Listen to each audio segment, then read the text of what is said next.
इंदौर में दूषित पानी से हो रही मौतों की खबरों ने लोगों में इस कदर दहशत फैला दी है कि छात्र और कामकाजी लोग इंदौर छोड़कर अपने अपने घर लौटने लगे हैं। इसी कड़ी में सिवनी जिले के रहने वाले 18 वर्षीय युवक आदित्य मिश्रा की तबीयत बिगड़ने के बाद परिजन उसे इलाज के लिए जबलपुर लेकर आए हैं, जहां निजी अस्पताल में उसका इलाज जारी है।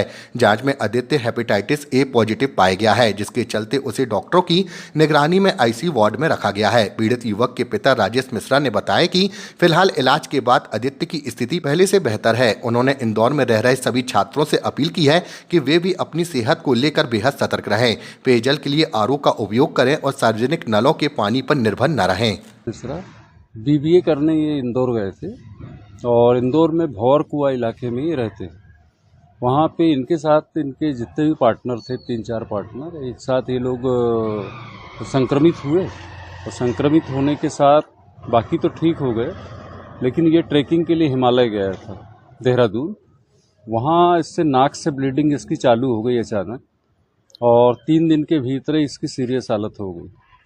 तो गंगाराम हॉस्पिटल दिल्ली में से दिखाया, वहाँ उन्होंने भर्ती करने की सलाह दी, चूँकि इनके पास पैसे ख़त्म हो गए थे। जैसे तैसे करके ये लोग जबलपुर पहुँचे। जबलपुर में जब ये आया तो जैसे हमने इसको छोड़ के गए थे, लगभग उसका आधा शरीर ही इसका आया। बहुत बुरी स्थिति थी। उसके बाद आनंद फानंद में हमने मेट्रो सिटी हॉस्पिटल में उसको एडमिट कराया। ICU में डॉक्टर राजपूत सर ने भर्ती किया। काफ़ी अच्छा रिस्पांस रहा उनका और हालत उनने काफ़ी हद तक स्टेबल कर दी।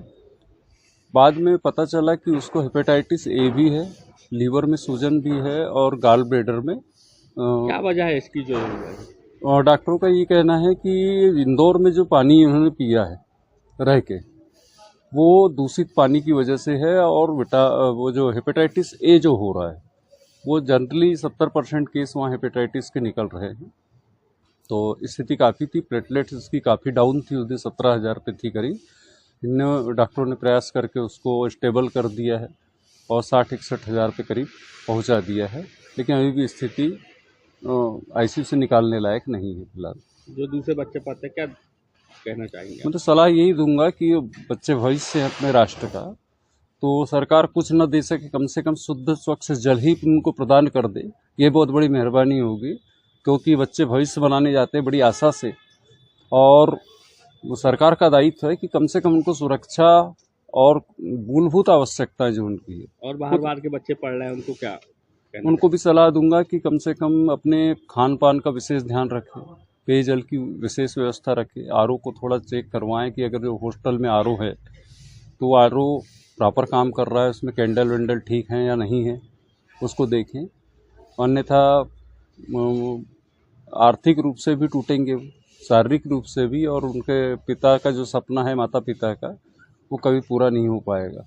क्या घर बुला लेना चाहिए ऐसे समय में माता पिता? बिल्कुल, कुछ आगे करने से बेटर है पुत्र अपने पास तो रहेगा, वो ज़्यादा बेटर रहेगा। आपके बेटे जो है जी, वहाँ पे किस जगह पर रह रहे थे?